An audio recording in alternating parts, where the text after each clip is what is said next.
कहानी की शुरुआत एपिसोड 2 के उसी पॉइंट से होती है जहां जीहा लियोन का गला ग्रैब कर लेती है और उससे कुछ सवालात करती है।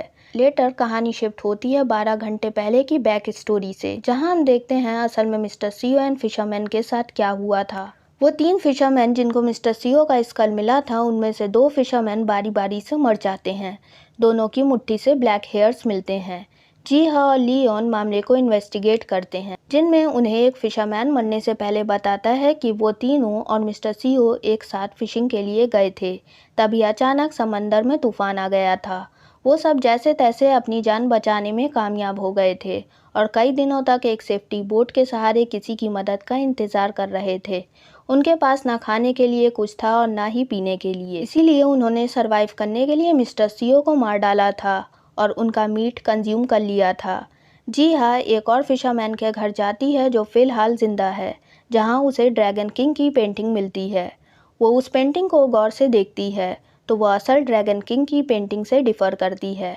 उस पेंटिंग में ड्रैगन किंग के फीट नहीं होते, जिसका मतलब होता है कि ये पेंटिंग एक इमोगी यानी वाटर स्नेक की है। लेटर ऑन लियोन को पता लगता है कि विलेज की एक लेडी ये पेंटिंग्स विलेज के हर हाउस होल्ड के लिए लाई थी फॉर गुड फॉर्च्यून, और वो सभी ड्रैगन किंग के लिए बिग रिचुअल परफॉर्म करते हैं ड्यूरिंग घोस्ट फेस्टिवल। असल में मिस्टर सीओ की बेटी अपने फादर की मौत का बदला लेने के लिए कुछ रिचुअल्स परफॉर्म करती है और इसी वजह से उन फिशरमैन की जान चली गई होती है। उसकी ये विश उसे ली रैंक ग्रांट करता है ऑन द कंडीशन कि वो ली रैंक को एक लेडी शेमन से मिलवाएगी। At afterlife immigration office तेल्यूपा को हैरानी होती है कि कैसे अचानक उन लोगों की डेथ हो रही है जिनका नाम उस डेथ लिस्ट में नहीं होता। ली रैंक को मालूम होता है कि इस आइलैंड पर एक इमोगी यानी वाटर स्नेक का एग्जिस्टेंस है, जो एट प्रेजेंट विलेज के वेल में रेस्ट कर रहा है। वो शेमन की मदद से आइलैंड पर मौजूद उस इमॉर्टल स्पिरिट यानी इमोगी को जगाना चाहता है, जो कई सालों से लियोन से बदला लेने के इंतजार में है। लियोन और इमोगी की अपनी हिस्ट्री है जो एयुम की डेथ से रिलेटेड है। शेमन ली रैंक से पूछती है कि वो अपने भाई के खिलाफ जाकर क्यों उस इमॉर्टल स्पिरिट का साथ दे रहा है, जिस पर ली रैंक उसे अपना स्कार दिखाता है जो उसे लियोन ने दिया था और कहता है इट्स पे बैक टाइम, और वो अपने भाई के साथ अंडरवर्ल्ड जाना चाहता है। लियोन तेल्यूपा से कॉल पर इमोगी के रीइंकार्नेट होने की जानकारी लेता है, जिस पर तेल्यूपा उससे कहती है कि लियोन ने खुद इमोगी को ख़त्म किया था, तो ऐसा पॉसिबल नहीं हो सकता। लियोन बिलीव्स दैट इमोगी इज रीइंकार्नेटेड और रियलाइज़ करता है कि इस आइलैंड पर जीहा की जान को खतरा है और वो उससे वापस जाने को कहता है। जीहा इनकार कर देती है और कहती है कि वो पता लगा कर रहेगी कि आखिर उसके मदर फादर इस आइलैंड पर क्यों आए थे। जीहा मिस्टर सीओ की बेटी के घर जाती है, जहां उसे ली रैंक मिस्टर सीओ की बेटी के भेष में मिलता है। जीहा फौरन पहचान जाती है कि वो ली रैंक है। जीहा गैस करती है कि फिशरमैन को जान से ख़त्म ली रैंक ने ही किया है। जीहा ली रैंक से कहती है कि वो समझ गई है कि ली रैंक इन सब डेथ से बस डिस्ट्रैक्शन पैदा करना चाहता है, लेकिन उसका असल मकसद कुछ और है। ली रैंक जीहा को सही गैस करने पर शाबाशी देता है और कहता है कि वो जीहा के पेरेंट्स को ढूंढने में उसकी मदद कर सकता है। जीहा उसका ऑफर डिक्लाइन कर देती है और उसे जर्क बुलाती है, जो लोगों के पेन का फ़ायदा उठाता है, जिस पर ली रैंक जीहा को एडवाइस देता है कि उसे लियोन पर भरोसा करना महंगा पड़ेगा और वहाँ से चला जाता है। तभी वहाँ लियोन पहुँच जाता है एंड जीहा उसे पूरा वाक़या बताती है और ये भी कि उसने ली रैंक का offer to help her decline कर दिया है और वो लियोन पर ट्रस्ट करती है। लेटर ऑन जीहा एंड लियोन एक साथ रेमियन खाते हैं। लियोन जीहा को बताता है कि वो इस वर्ल्ड में अपनी फर्स्ट लव के रीबॉर्न होने का इंतज़ार कर रहा है। Back in the city where Shinzo और यूरी की मुलाकात होती है एट स्नेल ब्राइट रेस्टोरेंट की मालकिन शिंजो को बताती है कि यूरी मोस्ट डिपार्टमेंटल स्टोर की डायरेक्टर है। शिंजो को लगता है कि यूरी एक ऐसी फॉक्स है जो सेल्फ मेड नहीं है और जिसने ह्यूमन लाइफ के बदले अपनी लाइफ में ये रिच एंड फेमस स्टेटस हासिल किया है। वो यूरी से कहता है कि वो दोनों एक स्पीशीज़ के फॉक्स नहीं हैं and she is from Russia. वो उससे पूछता है कि वो कोरिया कैसे आई। यूरी उसको बताती है कि वो यहाँ पर स्मगल की गई थी। वो शिंजो के करीब आकर उस पर बंदूक रख देती है और शिंजो का लॉकेट अपने साथ ले जाती है। शिंजो ये बात कॉल पर लियोन को बताता है और उसकी मदद मांगता है। शिंजो अब उस लॉकेट के बिना एनिमल्स की बोली समझ नहीं सकता। लियोन शिंजो से कहता है कि इस मामले में उसे अपनी मदद खुद करनी होगी। एट द आइलैंड जीहा का कोवर्कर जेहॉन उसे बताता है कि आइलैंड पर सबसे पहले 1954 में ह्यूमन स्कल मिला था। जीहा को गार्जियन स्पिरिट की बात याद आती है कि इस आइलैंड पर कोरियन वॉर के बाद एक ईवल स्पिरिट आ गई थी। जेहॉन और भी इंफॉर्मेशन प्रोवाइड करता है कि कब कब ह्यूमन स्कल्स मिले थे आइलैंड पर। 1954, 1961, 1979, 1987। तब जीहा को रियलाइज़ होता है कि ये सब ल्यूनर कैलेंडर ईयर हैं। ये इंसिडेंट हमेशा सेम डे ही अकर हुआ है और at present it's the same day.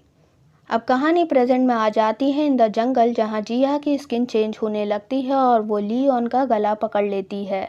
वो उससे कहती है कि वो उसका ही वेट कर रही थी और लियोन ने उसे जान से खत्म क्यों किया था। लियोन को अपनी और एयूम की शॉर्ट फाइट याद आती है। लियोन उससे पूछता है कि वो कौन है। जीहा लियोन से कहती है कि उसने उस दिन उसको आफ्टर लाइफ रिवर क्रॉस करने से क्यों रोका था।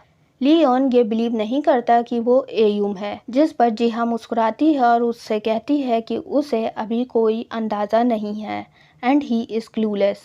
तभी जीहा अपने सेंसेस में वापस आ जाती है और उसके कंधे से निशान भी गायब हो जाता है। लियोन ये देखकर चौंकता है और पूछता है कि वो कौन है, जिस पर जीहा कहती है कि वो जीहा है। लियोन को रियलाइज़ होता है कि जीहा का खुद पर कंट्रोल नहीं था और जीहा को भी कुछ याद नहीं होता कि फ्यू मोमेंट्स पहले उसकी पर्सनैलिटी में कैसा चेंज आ गया था। तभी वहाँ ली रैंग आ जाता है। ली रैंग जीहा पर अटैक करने की कोशिश करता है। लियोन जीहा से जंगल की तरफ भागने को कहता है और ली रैंग से फाइट करता है। जीहा को याद आता है कि उसका मोबाइल पीछे रह गया है। वो जंगल में भागते भागते एक कैबिन के पास पहुंच जाती है, जहां उसे शेमन मिलती है। जीहा उससे विलेज का डायरेक्शन पूछती है। जीहा अपने मदर फादर की तस्वीर उसे दिखाती है और उनके बारे में पूछती है। शेमन कहती है कि ये लेडी जो तस्वीर में है she was expecting a baby और जीहा को टी ऑफर करती है।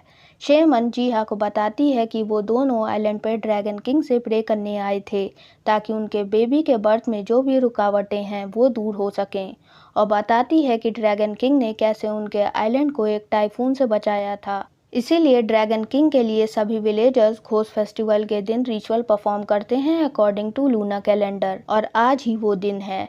जीहा उससे कहती है कि वो समझ गई है कि वो एक शेमन है और जो लेडी फोटो में है वो एक डॉक्टर थी और वो कभी ऐसे रिचुअल परफॉर्म करने इस आइलैंड पर ना आती। इंस्टेड वो मेडिकल हेल्प लेती और वहाँ से जाने लगती है। शेमन उससे कहती है कि वो नहीं जा सकती। जीहा शेमन को बताती है कि उसने उसकी दी हुई चाय नहीं पी है और वहाँ से जाने लगती है। तभी जीहा ज़मीन पर गिर जाती है। शेमन उससे कहती है कि उसने चाय में कुछ नहीं मिलाया था, बल्कि जो अगरबत्ती उसने जलाई थी उसकी खुशबू का असर है। बेहोश होने से पहले जीहा मिरर में देखती है कि असल में वो शेमन एक ओल्ड लेडी है। वहीं जंगल में ली रैंग ली उनको बताता है कि जीहा को आज सेक्रीफाइस कर दिया जाएगा और उसके पास अब बहुत कम वक्त बचा है जीहा को ढूंढने के लिए। लियोन जीहा को ढूंढने की कोशिश करता है। लियोन स्पिरिट्स की हेल्प से वहां पहुंच जाता है जहां शेमन जीहा को सेक्रीफाइस करने की कोशिश कर रही होती है।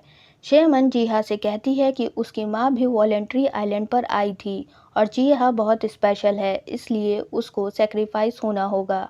तभी लियोन उस वेल के पास पहुंच जाता है और शेमन को जीहा को नुकसान पहुंचाने से रोकता है। लियोन शेमन से सवाल करता है कि उसको इतनी लंबी जिंदगी किसने ग्रांट की और वो किसको सर्व करती है। एंड टू शेमन सरप्राइज वो अपनी पार्स की वजह से शेमन का वो घेरा भी पास कर लेता है जो उसने लियोन को रोकने के लिए बनाया था, और वो शेमन को ऑर्डर करता है to return back to the earth. इसी वजह से वो गायब हो जाती है। लियोन जीहा को वेल में गिरने से बचा लेता है, लेकिन जीहा का खून उस वेल में लग जाता है इन विच इमॉर्टल स्पिरिट इज रेस्टिंग। तेल्यूपा को पता चल जाता है कि लियोन ने किसी ह्यूमन की जान ले ली है।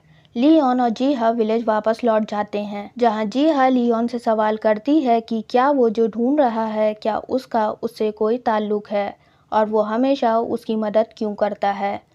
वो लियोन से वादा करती है कि वो उसका एहसान चुका देगी, क्योंकि जब वो 9 ईयर्स की थी और आज भी व्हेन शी इज़ 30 ईयर्स सिर्फ लियोन की वजह से सही सलामत जिंदा है।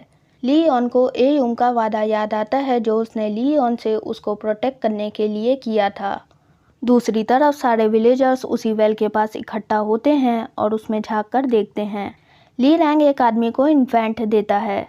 Next day Leon mister C O की बेटी से मिलता है और उसको लंगड़ा कर चलते देखता है। वो मिस्टर सीओ की बेटी से कहता है कि उसने अपने फादर की डेथ का बदला लेने के लिए अपने पैर को सेक्रीफाइस कर दिया और इन फ्यूचर स्पिरिट से कांटेक्ट करने से मना करता है। वो लियोन की इस बात से काफ़ी हैरान होती है। तभी जिहा वहाँ आती है और बताती है कि पूरा विलेज खाली हो चुका है। Now the island is silent. यहीं पर एपिसोड 3 एंड हो जाता है। विलेजर्स के साथ क्या हुआ और अब लियोन को ह्यूमन लाइफ लेने के बदले क्या कॉन्सिक्वेंसेस फेस करने पड़ेंगे जानने के लिए स्टे ट्यून्ड।